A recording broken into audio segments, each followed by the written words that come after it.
All right, so last thing I shot was a little thing of the evap canister. Next task is replace the oil filter. So for now, this is where the view will be, but I'll get this something better to set it on. Just to prop it up a bit. I can't find my good oil filter wrench, so hopefully that's not an issue.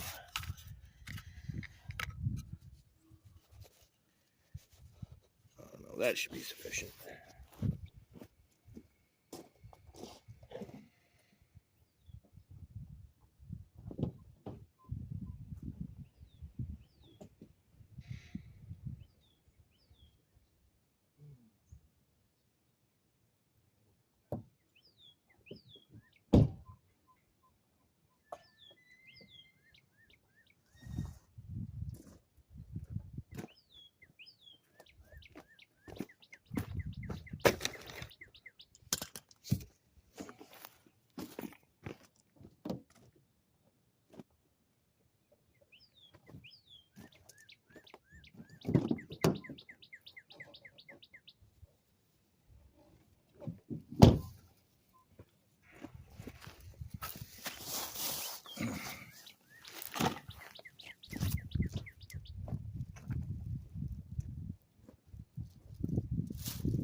So this vehicle is 2005 Buick LaCrosse CXL with a 3.8 liter V6. And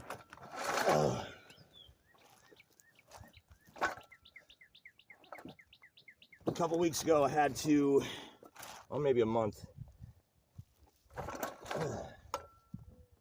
had to replace, well, it's been about a month and a half, 2 months here. I had to replace the transmission, had that done at a shop, and then when I got it back, I had issues with some of the sensors. The oil pressure send I went ahead and replaced, along with the level sensor. The level sensor was just saying low oil when it had oil. And I've confirmed over driving that the oil is blackening a bit, so it is, you know, or darkening or whatever, so it is, I believe it is being circulated. This thing I've driven enough, hard enough, that if this didn't have oil, it would have died already. So I replaced the sensor, and it still kept giving me the message. I don't really know what's up with that, if it's, I just need to redo the wire splices or what the deal is. But when I got the oil change, because I figured I was going to have to remove the filter and everything to do the oil pressure send unit, that I would just change the, well, I was going to have to drain it to do the level sensor too, so I figured I would just change the oil out. And I typically just use a regular conventional oil. This one takes 5W30, and I picked up enough for that. Well, then the parts store had a deal where it was like, you know, oil change special, and they throw you a filter. And I just wasn't thinking, because I was too focused on the other tasks I had to do, that they gave me a filter that is known for inferior quality, that if you run it too long for any kind of performance vehicle especially, you're going to have issues with the vehicle. And I'm starting to have some lumpy running and misfire type issues that I've heard about with this kind of thing. So the first thing I'm doing here is I've gently started the jack at the lift point, and I'm going to one by one. Oh, yeah. There we go. Did them on good last time. One by one, following the star pattern, I'm going to loosen these and then gently retighten them. Time to get the bar.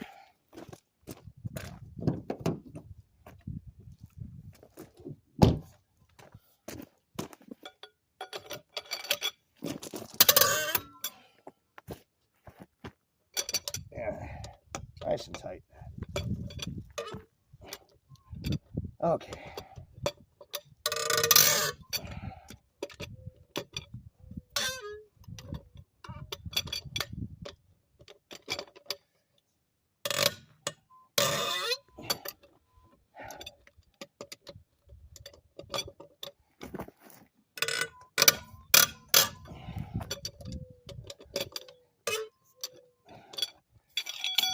Okay.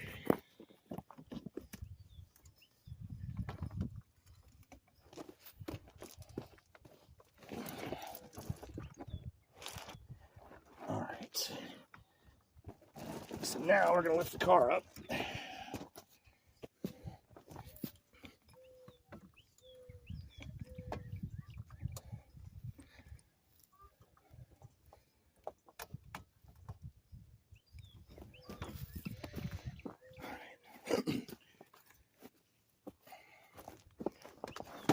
I'm going to use the impact gun to get the wheel off.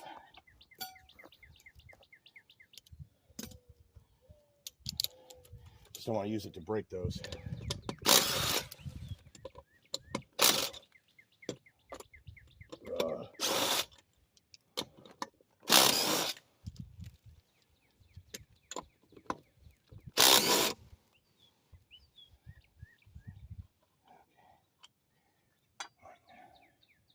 Two, three, 4,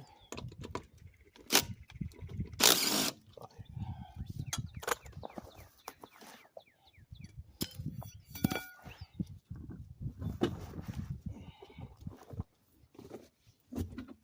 And the reason I'm taking the wheel off is because that's how you access the filter.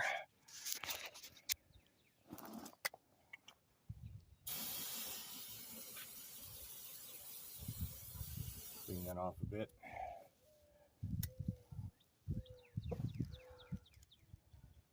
Alright, nothing else seems to have any leakage or funk over here.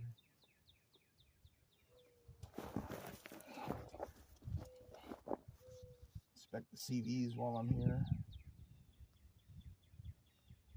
Man, they're already cracking.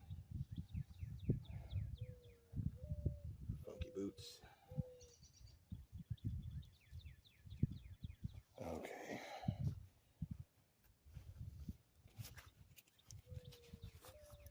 I'm going to reuse the gloves that I used on the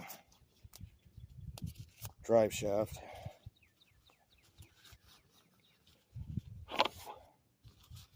All right, so I think we'll move observation over to here. It's fairly visible. I don't want drippage or anything to happen. All right, so what I'm gonna do here is pre-lubricate the new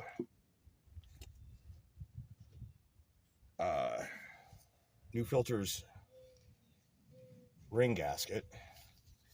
This is a Purolator. I paid top dollar for this filter to replace this one because I'm not changing the oil. I'm just getting this off and getting this on real quick.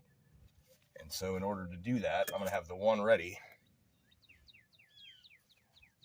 And then see if I can't get it set the right direction. See if I can't get this guy broken loose and then out and then this one in without losing too much. This should only really need about a half quart of oil. There we go.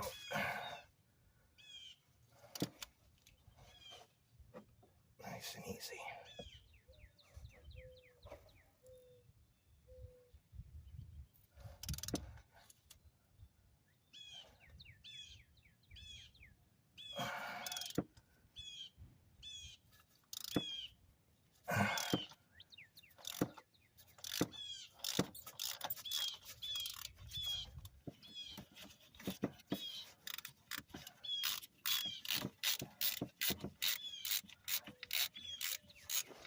The other one ready. Off, down, focusing on.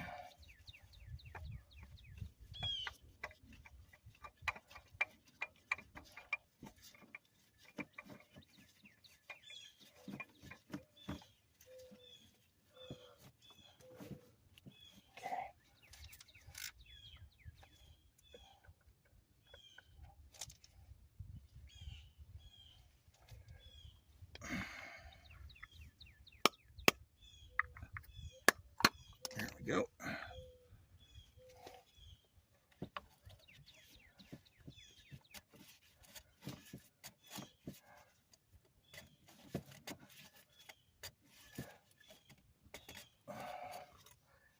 This is why I wish I had my good one.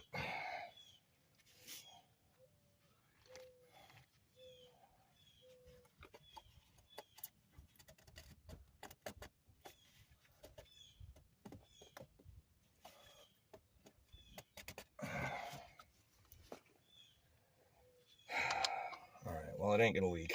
So what I'm gonna do here is go ahead and pause you. Several minutes later.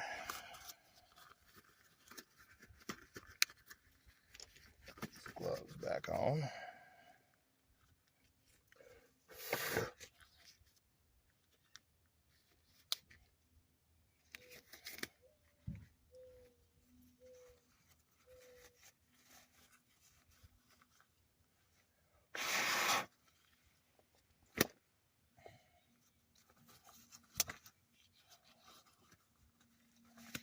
Okay, so I was unable to find the better wrench, but I was able to get a nice oil rag here. And I think what I'm going to do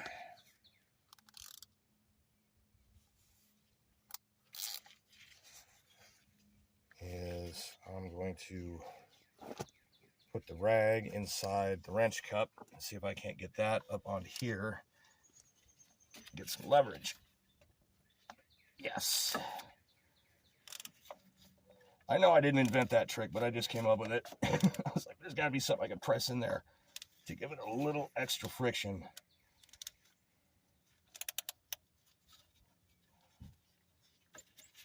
So we have,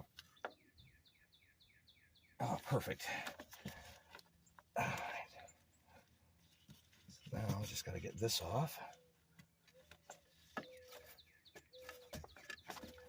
There we go. And then I will get the wheel back on. Use the glove now. And I got oil all over my hand from inside the glove. Sweet. Move this back here. As you can see, new one's in. Okay. That over there.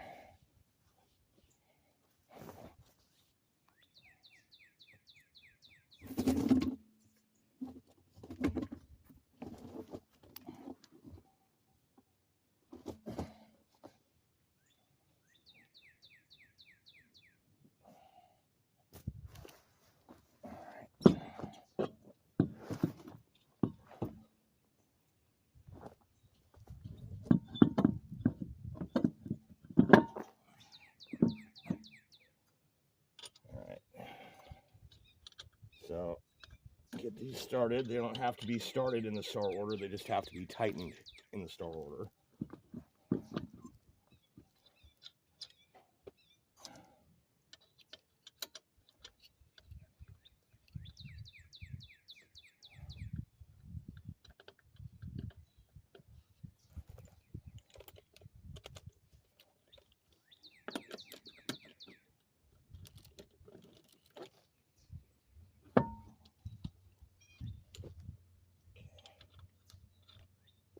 Now, set it to number 2. Zip them in one at a time in the star order.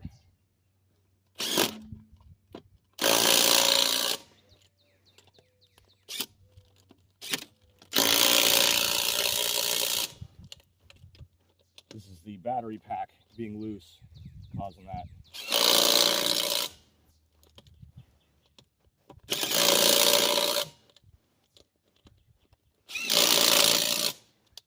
right, switching it to 3.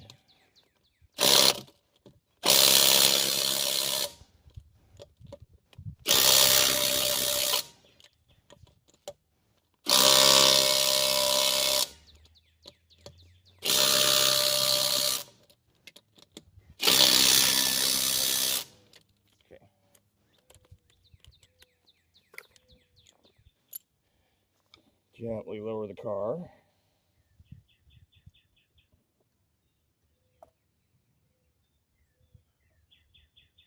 I didn't check the brakes or anything while I was under here because I've just done them recently and I've been paying attention. So it's one of those things where if it's been a minute since you've worked on the vehicle or something, holy smokes, then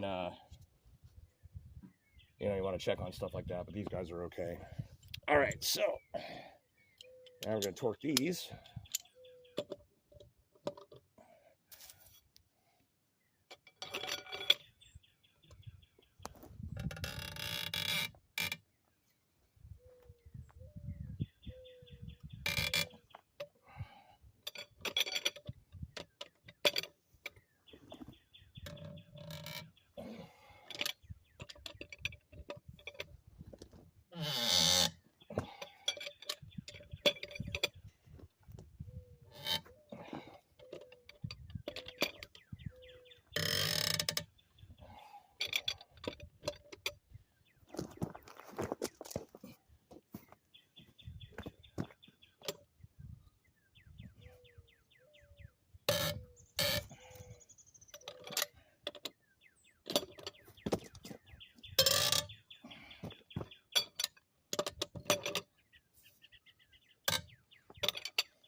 I may have just violated the star pattern. You may have to review the tape.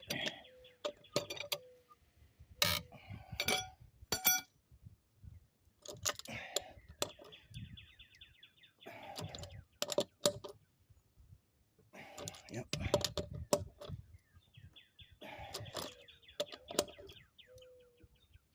All right.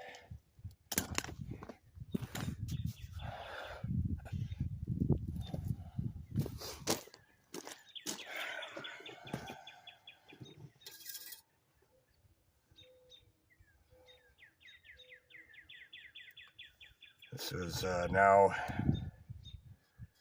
3/4 up the crosshatch. It's got an empty filter in it right now, so I'm going to put a 1/2 quart in here, and then before I run the car though, I'm also going to do the spark plugs, but that's going to be a different segment. We'll see how that goes. We'll just see how that goes. The fronts will be easy. The backs, I'm not sure. We're going to see. But anyways, we're like, what, 18, 19 minutes in here. So that was the oil filter change. Thankfully, no drama. I will report on how it drives after this.